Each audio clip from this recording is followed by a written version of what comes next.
Corona संकट के बीच उत्तर प्रदेश की योगी सरकार ने एक बड़ा फैसला लिया है। सरकार ने राज्य में खाली पड़े सरकारी पदों पर भर्ती करने के लिए 3 महीने का इसे पूरा प्रोसेस को पूरा करने का फैसला लिया है।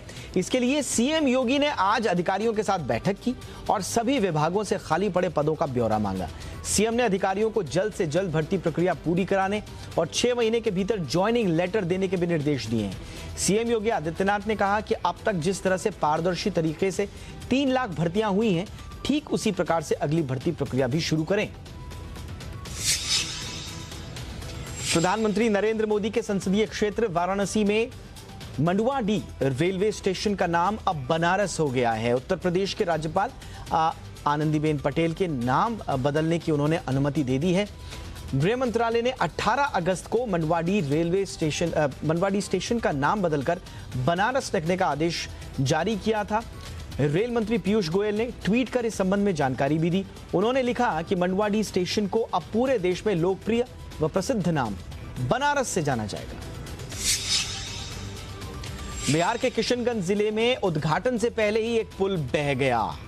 जी हां, गोवामाड़ी गांव में करीब 1 करोड़ 40 लाख की लागत से इस पुल का निर्माण किया गया था।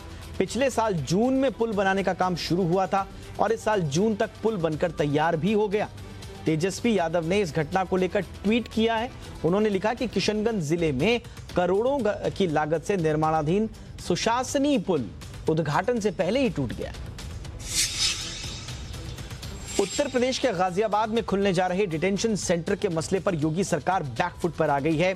सरकार की ओर से अब इस फैसले को वापस ले लिया गया है। बीएसपी प्रमुख मायावती समेत विपक्षी नेताओं ने इस फैसले का विरोध किया था। सूत्रों के हवाले से अब खबर यह है कि सरकार ने यह फैसला वापस ले लिया है। आपको बता दें कि बीते दिनों ही योगी सरकार ने इसके लिए मंजूरी भी दी थी बाकायदा। फैसले के मुताबिक ऐसे लोग जो विदेशी हैं और जेलों में सजा काट चुके हैं और जिन्हें अपने देश भेजने का वक्त लग रहा है, उन्हें यहां डिटेंशन सेंटर में रखा जाना था। उसी के लिए ये डिटेंशन सेंटर बन रहा था।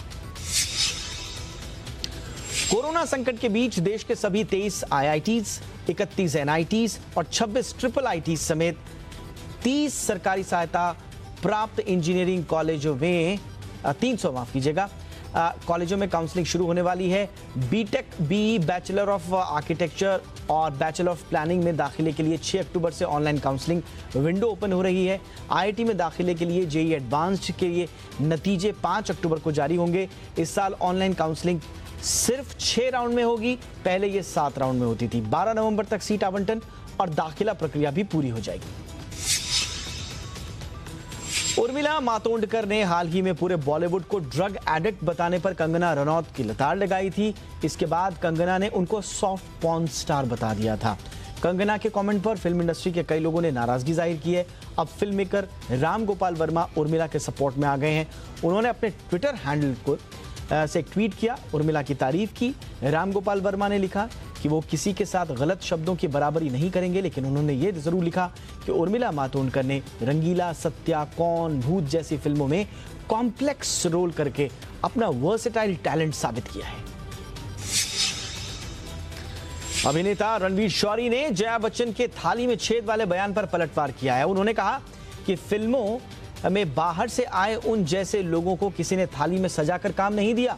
शौरी ने कहा कि उन्होंने इसके बिना ही सफलता हासिल की है। शौरी ने ट्वीट कर कहा कि वो अपने बच्चों के लिए थालियां सजाते हैं, जबकि हम जैसे लोगों को टुकड़े फेंके जाते हैं। शौरी ने कहा कि हम अपना खाने का डिब्बा खुद पैक करके काम पर जाते हैं, हमें किसी ने कुछ नहीं दिया। शौरी ने यह भी कहा कि हमारे पास जो है वो ये लोग हमसे नहीं ले सकते। फिल्म निर्देशक अनुराग कश्यप ने एक ट्वीट के जरिए कंगना रनौत पर व्यंग किए हैं। अपने ट्वीट में अनुराग ने लिखा कि कंगना सच्ची मणिकर्णिका हैं और उन्हें चीन से लोहा लेने के लिए बॉर्डर पर भेजा जाना चाहिए। दरअसल कंगना ने एक ट्वीट में लिखा था कि वो एक शतरानी हैं, सर कटा सकती हैं लेकिन सर झुका नहीं सकती। पश्चिम बंगाल के आसनसोल में रहने वाले मूर्तिकार सुकांतो रॉय ने सुशांत का एक मोम का पुतला स्टैच्यू बनाया है। उन्होंने कहा कि वो सुशांत को बहुत पसंद करते हैं और बहुत दुखी करने वाला ये है कि अब वो इस दुनिया में नहीं है। रॉय ने कहा कि उन्होंने ये स्टैच्यू अपने म्यूजियम के लिए बनाया है। उनके म्यूजियम में कई जाने माने लोगों के स्टैच्यू लगे हुए हैं। रॉय ने कहा कि अगर सुशांत का परिवार चाहेगा तो वो एक ऐसा ही स्टैचू बनाकर उन्हें दे देंगे। सुशांत सिंह राजपूत के बहन श्वेता सिंह कीर्ति ने अगले 10 दिनों के लिए सोशल मीडिया से दूरी बनाने की घोषणा की है। उन्होंने कहा कि वो इस दौरान ध्यान और प्रार्थना करेंगी। उन्होंने कहा कि उन्हें दर्द से उबरने के लिए कुछ समय चाहिए। श्वेता ने इंस्टाग्राम पर सुशांत के साथ कुछ तस्वीरें भी शेयर की हैं। श्वेता सिंह कीर्ति ने इन तस्वीरों के कैप्शन में लिखा कि आप कितना भी मजबूत रहने की कोशिश करें, लेकिन एक समय ये दर्द हावी हो ही जाता है। उन्होंने लिखा कि नहीं पता इस दर्द से उबरने में कितना वक्त लगेगा। कल से यूएई में शुरू हो रहे आईपीएल टूर्नामेंट में इस बार कई बदलाव किए गए हैं। यह टूर्नामेंट पहली बार बिना दर्शकों के बायो सिक्योर माहौल में खेला जाएगा। एक बड़ा बदलाव यह है कि बॉल को चमकाने के लिए बॉलर्स लार का इस्तेमाल नहीं करेंगे। अब मैच में बॉलर के पैर की नो बॉल फील्ड अंपायर की जगह थर्ड अंपायर देखेगा। इस सीजन में अनलिमिटेड कोरोना सब्स्टिट्यूट की भी मंजूरी मिली है, यानी टूर्नामेंट में कोई खिलाड़ी कोरोना पॉजिटिव निकलता है तो टीम उसकी जगह दूसरा खिलाड़ी टीम में शामिल कर सकेगी। मौजूदा चैंपियन मुंबई इंडियंस के मुख्य कोच महिला जयवर्धने ने कहा है कि आईपीएल के 13वें सीजन में कप्तान रोहित शर्मा और क्विंटन डिकॉक ही पारी की शुरुआत करना जारी रखेंगे। जयवर्धने ने अबू धाबी में हुई वर्चुअल संवाददाता सम्मेलन में इसकी जानकारी दी। इस दौरान कप्तान रोहित भी मौजूद थे। मुंबई के पास ऑस्ट्रेलिया के सलामी बल्लेबाज क्रिस लिन भी मौजूद हैं और टीम उनसे भी पारी की शुरुआत करा सकती है, लेकिन जयवर्धने का कहना है कि जो तय है उसे छेड़खानी नहीं की जा सकती है। कल आईपीएल के उद्घाटन मैच में चेन्नई सुपर किंग्स के खिलाफ मुंबई इंडियंस मैदान में होंगे। आईपीएल शुरू होने में एक दिन पहले सभी टीमों ने उस वक्त राहत की सांस ली जब उनके लिए खेल रहे इंग्लैंड और ऑस्ट्रेलिया क्रिकेटर्स दुबई पहुंच गए। ये खिलाड़ी पीपीई किट पहनकर स्पेशल फ्लाइट से दुबई एयरपोर्ट पर पहुंचे। इससे पहले क्रिकेटर्स के आने को लेकर संशय के बादल छाए हुए थे। हालांकि अब भी ये क्रिकेटर्स टीमों के शुरुआती मैचों में नहीं खेल पाएंगे क्योंकि उन्हें क्वारंटाइन होना पड़ेगा। सनराइजर हैदराबाद के कप्तान David Warner, Kolkata night Riders के पैट कमिंस पीपीई किट पहने और इसके बावजूद पहचान लिए गए। रॉयल चैलेंजर्स बेंगलुरु के पूर्व कोच रे जेनिंग्स ने टीम के कप्तान विराट कोहली पर आरोप लगाया है कि वो उनकी बात नहीं सुनते थे और गलत खिलाड़ियों को सपोर्ट करते थे। इसी से टीम एक बार भी आईपीएल में चैंपियन नहीं बन पाई। जेनिंग्स ने एक क्रिकेट वेबसाइट को दिए इंटरव्यू में ये बातें कही। जेनिंग्स 2009 से 2014 तक आरसीबी के कोच रहे। उनकी कोचिंग में ही टीम 2 बार 2009-2011 में फाइनल में खेली, लेकिन दोनों मौकों पर खिताब नहीं जीत पाई। कप्तान Virat Kohli ICC one day ranking में पहले और रोहित शर्मा दूसरे नंबर पर बरकरार हैं। कोहली के 871 और रोहित के 855 रेटिंग पॉइंट्स हैं। टॉप 10 बल्लेबाजों में सिर्फ ये 2 भारतीय शामिल हैं। गेंदबाजों में न्यूजीलैंड के ट्रेंट बोल्ट पहले स्थान पर हैं, उनके खाते में 722 रेटिंग पॉइंट्स हैं।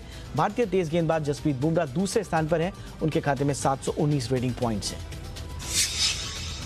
रूस की corona virus vaccine Sputnik V एक बार फिर से सवालों के घेरे में आ गई है। वैक्सीन लेने वाले हर 7 में से 1 वॉलंटियर में इसके साइड इफेक्ट्स दिखे जा रहे हैं। यह खुलासा खुद रूस के स्वास्थ्य मंत्री ने किया है। हेल्थ मिनिस्टर मुराशको ने मॉस्को टाइम्स को दिए एक बयान में कहा कि वैक्सीन लेने वाले करीब 14% लोगों में इसके साइड इफेक्ट्स देखे गए हैं।